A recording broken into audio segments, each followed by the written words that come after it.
Hello दोस्तों, बहुत बहुत स्वागत, अभिनंदन एक बार फिर से RDX GS गुरु में। दोस्तों, हम आधुनिक भारत का इतिहास पढ़ रहे हैं। उसमें कल हमने पढ़ा था क्या? विविध। विविध का पार्ट 1 आज पढ़ेंगे पार्ट 2। तो ये 3-4 पार्टों में ख़त्म होगा। मोस्ट इंपॉर्टेंट क्वेश्चन इसके हम करा रहे हैं, ठीक है। तो चलो, भारतीय इतिहास आधुनिक भारत का विविध का भाग 2 आज शुरू करते हैं। चलो तो शुरू करते हैं। पहला क्वेश्चन है, भारतीय राजनीति में 1947 के बाद किस महिला ने सर्वाधिक योगदान दिया? किसने दिया? तो अरुणा आसफ अली। हम लोगों ने पढ़ा था अरुणा आसफ अली।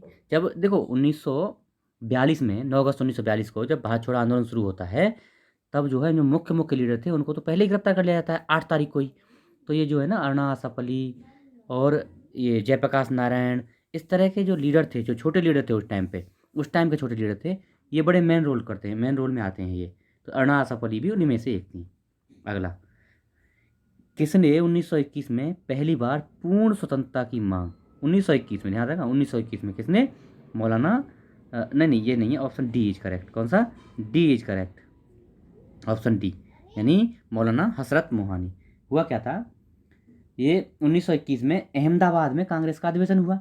उसकी अध्यक्षता अजमल खान साहब ने की और हसरत मोहानी साहब ने, मौलाना हसरत मोहानी साहब ने इसमें पूर्ण स्वतंत्रता की मांग उठाई थी, लेकिन गांधी जी इससे सहमत नहीं थे।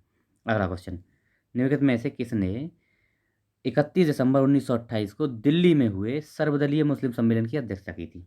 तो इनमें से किसने दिल्ली के अधिवेशन की थी? तो इसमें की थी आगा खान साहब ने। आगा खान साहब ने, दिल्ली में हुआ था 1928 का अधिवेशन, किसका? मुस्लिम लीग का, मुस्लिम सम्मेलन, उसकी अध्यक्षता की थी। तो ए ऑप्शन सही है।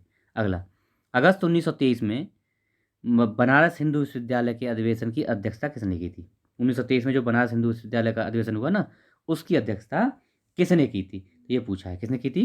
पंडित मदन मोहन साहब ने, हैं, मदन मोहन मालवीय साहब ने की थी। ठीक है, चलो अगला देखते हैं। बस इतना ही है, इसमें ज़्यादा सोचने की जरूरत नहीं है। निम्नलिखित में से कौन बम्बई त्रिमूर्ति के नाम से जाने जाते हैं? बम्बई त्रिमूर्ति तो कौन है? मेहता तेलंग तैयब जी। क्या नाम था इनका पूरा? बदरुद्दीन तैयब जी, फिरोज शाह मेहता और केटी तेलंग। फिरोज शाह मेहता, केटी तेलंग, बदरुद्दीन तैयब जी, इनको ही त्रिमूर्ति, बम्बई त्रिमूर्ति के नाम से जाना जाता है। अगला देखते हैं, निम्नलिखित में से किसने डॉक्टर BR अम्बेडकर पर यह कहकर आक्रमण किया कि अम्बेडकर को उदार ब्रिटिश सरकार द्वारा थोपा गया नेतृत्व प्राप्त हुआ क्योंकि उनकी सेवाएं राष्ट्रवादी नेताओं को बाधा पहुंचाने के लिए आवश्यक थीं? किसने कहा था ये? मुंजे साहब ने कहा था। मुंजे साहब बड़े आक्रामक थे, है ना। गांधी जी के खिलाफ भी वो ले आए थे, कौन सा, अविश्वास प्रस्ताव लाए थे। तो ये जो है आक्रमण करने में पीछे नहीं रह रहे थे। मुंजे साहब ने कहा था। क्यों? 1932 में जब वो दलितों के लिए अलग से प्रतिनिधित्व मांग रहे थे ना, उसके उसके खिलाफ ये बात कही थी। जो उनके मांगने के खिलाफ, जो अम्बेडकर साहब ने मांगा कि दलितों को अलग से जो है प्रतिनिधित्व दो, अलग से निर्वाचन क्षेत्र दो, तब ये मुंजे साहब गुस्सा होकर ये बात बोले थे। अगला देखते हैं, त्रिपुरा की देसी रियासत स्वतंत्रता आंदोलन में 20वीं सदी के आरंभ में शामिल नहीं हुई क्योंकि बंगाल के क्रांतिकारी त्रिपुरा में उस समय पे आश्रय लिए हुए थे, इसलिए। तो देखो, त्रिपुरा की देसी रियासत के जो राजा थे ना, वो बंगाली जो शिक्षित थे, बंगाली शिक्षित, उनसे अपना प्रशासन चलवाते थे, और ये जो है उसमें शामिल नहीं हुए थे। लेकिन आंदोलन की आग जो है धीरे धीरे वहाँ तक ही पहुँची और बाद में वहाँ भी सम्मिलित हो गए। ठीक है, अगला देखते हैं, कस्तूरबा एवं महादेव देसाई की समाधियां किस परिसर में, कहाँ पे? आगा खां पैलेस। कस्तूरबा गांधी जी, गांधी जी की पत्नी, और महादेव देसाई साहब, इन दोनों की ही आगा खां पैलेस में है। कहाँ? पूना में है ये। ओके, निम्नलिखित में से कौन कांग्रेस के आधिकारिक इतिहास के रचयिता थे? तो इनमें से कौन थे? पट्टाभी सीतारामैया साहब। पट्टाभी सीतारामैया साहब कौन थे? भारतीय राष्ट्रीय कांग्रेस के आधिकारिक इतिहासकार थे। तो सी ऑप्शन ही सही सही है। अब देखो, Catherine Mayo, Aldous Huxley, Charles Andrews, William Digby के बीच आम रिश्ता क्या था? क्या था इनमें से? क्या सही है? तो इनमें से क्या है? उन्होंने ब्रिटिश शासन के दौरान भारत की हालत पर टिप्पणियां लिखी थीं। ये सभी जो है भारत के साथ, भारत के लिए सपोर्ट करने के लिए आगे आए थे। ये सब इनकी समानता है। ठीक है, अगला देखते हैं, बंगाल दुर्भिक्ष, यानी बंगाल जो अकाल आया था जिसमें लाखों लोग दिवंगत हुए, कब आया था? ये आपसे पूछा गया है। तो कब आया था ये आया था 1943 में। इसमें जो है 1.5 मिलियन, मतलब 1.5 लाख, मतलब 15 लाख से 40 लाख लोगों के बीच में लगभग लोगों की मृत्यु हो गई थी, इतना लोग मारे गए थे बंगाल दुर्भिक्ष 1943। निम्नलिखित में से जवाहर नेहरू के लिए कौन सा वक्तव्य सत्य नहीं है, इनमें से कौन सी बात सत्य नहीं है। देखो, वे समाजवाद से प्रभावित थे, ब्रिटिश उदारवाद से प्रभावित थे, महात्मा गांधी से प्रभावित थे, सही है। लेकिन जर्मन राष्ट्रवाद से प्रभावित नहीं थे, डी ऑप्शन सही नहीं है। अगला, निम्नलिखित कथनों पर विचार कीजिए। जब शिमला सम्मेलन हुआ तब लॉर्ड माउंटबेटन वायसराय थे क्या? नहीं, वेवेल थे। शिमला सम्मेलन 1945 में होता है, और भैया उस टाइम पे वेवेल थे वायसराय। भारतीय नौसेना का विद्रोह 1946 तब हुआ जब मुंबई और कराची के रॉयल इंडियन नेवी ने भारतीय नौसैनिक सरकार के विरुद्ध उठ खड़े हुए थे। बिल्कुल सही है, ये केवल बी ऑप्शन इज करेक्ट, सही है। अगला देखते हैं, निम्नलिखित कथनों पर विचार कीजिए, आपको विचार करना है इनमें से कौन से कथन सही हैं। ठीक है, ईश्वर चंद्र विद्यासागर ने महिलाओं की शिक्षा को प्रोत्साहित करने के लिए प्रमुख उद्देश्य से कलकत्ता में बैथून स्कूल की स्थापना की। बिल्कुल सही है, एकदम राइट बात है। अगला देखते हैं, बंकिम चंद्र चट्टोपाध्याय कलकत्ता विश्वविद्यालय के प्रथम स्नातक थे। ये बात सही है, ये भी बात सही है। कलकत्ता विश्वविद्यालय से पहले स्नातक बंकिम चंद्र चट्टोपाध्याय थे। अगला देखते हैं, केशव चंद्र सेन ने सती के विरुद्ध अभियान में फलस्वरूप तत्कालीन गवर्नर जनरल ने सती प्रथा पर प्रतिबंध लगा दिया। केशव चंद्र सेन के सहयोग से, सही है क्या? नहीं, किसके सहयोग से? फिर एक और तो सही हो गया, तीसरा गलत हो गया। तो किसके सहयोग से बताओ फिर? बंकिम चंद्र चट्टोपाध्याय नहीं भैया, बंकिम चंद्र चटर्जी नहीं, ईश्वर चंद्र विद्यासागर ने उस टाइम पे ये रोल लिया था, और उस टाइम पे विलियम बेंटिंग था क्या गवर्नर, उसने 1829 में इस पे सती प्रथा पर रोक लगाई थी। तो ईश्वर चंद्र विद्यासागर से जुड़े थे, इसलिए तीसरा गलत है। अगला, निम्नलिखित में से कौन सी घटना सबसे पहले हुई? देखो, कौन सी घटना सबसे पहले हुई पूछा है। तो देखो, सबसे पहले वाले देखते हैं, स्वामी दयानंद से आर्य समाज की स्थापना कब की? 1875 में की है, याद है आपको? 1875 में, ठीक है, 75 में, ओके। दीनबंधु मित्र ने नील दर्पण का लेखन, नील दर्पण कब लिखा है? तो ये लिखा है 1858-59 में, नील विद्रोह चला था ना उस टाइम पे इसको लिखा था। तो कितना है? 1858 58 के करीब, ओके। तीसरा है, बंकिम चंद्र चट्टोपाध्याय ने आनंद मठ कब लिखा?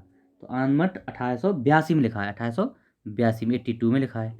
और Satyendranath Tagore Indian Civil Service परीक्षा में सफलता प्राप्त करने वाले भारतीय बने। कब ये पास हुए थे? तो 1863 में, सत्येंद्रनाथ पास हुए। 82 में बंकिम चंद्र चट्टोपाध्याय ने आनंद मठ लिखा। 75 में आर्य समाज की स्थापना। तो भैया 58 वाला ही हो गया ना, दीनबंधु मित्र ने नील दर्पण का लेखन किया। तो B option is correct, B है भैया, ठीक है, ये सबसे पहले हुई थी। अगला देखते हैं, ब्रिटिश हाउस ऑफ कॉमन्स का चुनाव जिस भारतीय ने लड़ा था वह कौन था? इनमें से कौन था? तो इनके हिसाब से देखो, सुन लो, इनके हिसाब से दादा भाई नौरोजी, इन ऑप्शन के हिसाब से। लेकिन सबसे पहले ब्रिटिश हाउस ऑफ कॉमन्स का चुनाव किसने लड़ा था? ये लड़ा था लाल मोहन घोष ने। कब? 1885 में। लाल मोहन घोष साहब ने 1885 में लड़ा। उसके अगले साल 1886 में दादा भाई नौरोजी ने लड़ा और वो हार गए। और फिर 1892 में फिंसबरी सीट से वो जीते थे। तो 85 में लाल मोहन घोष साहब, इसलिए ऑप्शन में नहीं है, इसलिए दादा भाई नौरोजी सही है, ठीक है। अगला देखते हैं, भारत में अप्रत्यक्ष निर्वाचन प्रणाली, अभी पढ़े थे हम कल ही, है ना, क्या था? 1892 का, 1892 के अधिनियम द्वारा अप्रत्यक्ष निर्वाचन प्रणाली की शुभारंभ हुई। अगला देखते हैं, देवबंद के उस विद्वान का नाम बताइए जिन्होंने स्वतंत्रता आंदोलन में महत्वपूर्ण भूमिका निभाई थी। तो कौन थे? अबुल कलाम आज़ाद साहब ने देवबंद के आंदोलन में महत्वपूर्ण भूमिका निभाई थी। अगला, डॉक्टर बी आर अम्बेडकर के संबंध में निम्नलिखित कथनों पर कौन से सही हैं? इनमें से कौन से सही हैं? अच्छा, कथनों के नीचे दिए कूट से पहचानना है आप। उन्होंने सिद्धार्थ कॉलेज की स्थापना की, सही है ये बात, सिद्धार्थ कॉलेज की स्थापना की। चलो देखते हैं, 1920 में उन्होंने अपनी पत्रिका मूकनायक लिखी, मूकनायक शुरू की 1920 में, सही है गलत है? 1925 में उन्होंने डिप्रेस्ड क्लासेज इंस्टीट्यूट की स्थापना की, सही है। अब देखो चौथा देख लो एक बार, भारत के प्रथम सुरक्षा मंत्री नहीं भैया, ये गलत हो गया, मतलब चौथा गलत है। 1 2 3 को पता नहीं है हमें, तो लेकिन चौथा गलत है, देखना जरा, ये गलत और ये गलत, चौथा सही, ए ऑप्शन सही है। देखे, एक गलत होने से ही, एक पता होने से ही, क्योंकि प्रथम रक्षा मंत्री या सुरक्षा मंत्री कौन थे? बलदेव सिंह साहब थे, ठीक है, इसलिए डी ऑप्शन नहीं है, ए ऑप्शन रहेगा, ठीक है, ABCD 1 2 3 सही है। अगला, निम्नलिखित कथनों पर विचार कीजिए तथा नीचे दिए कूट से घटनाओं का सही कालानुक्रम बताना है आपको, ठीक है, कौन सा पहले हुआ कौन सा बाद में हुआ। तो सबसे पहले देखते हैं क्या है, कलकत्ता का भारतीय राष्ट्रीय कांग्रेस का अधिवेशन कब हुआ है? ये सितंबर में हुआ है ना, ये सितंबर 1920 में हुआ है। कलकत्ता का हो गया। बाल गंगाधर तिलक की मृत्यु कब हुई है? 1 अगस्त 1920 में अगस्त में होती है। तुर्की को अर्पित शांति समझौता ज्ञापन ये कब है? यह है मई 1920 में, मई में। और जलियांवाला बाग हत्याकांड कांग्रेस समिति द्वारा सर्वसम्मति रिपोर्ट प्रस्तुत की गई, यह है मार्च में। तो सबसे पहले 4 आ गया मार्च में, फिर तुर्की को अर्पित शांति समझौता ये मई में हो गया, फिर 3 हो गया, और फिर ये बाल गंगाधर तिलक साहब की मृत्यु अगस्त वाली ये हो गई 2, और फिर 1, यानी 4 3 2 1, ऑप्शन ए इज करेक्ट। अगला, निम्नलिखित घटनाओं को कालक्रम के अनुसार सेट करना है, ठीक है।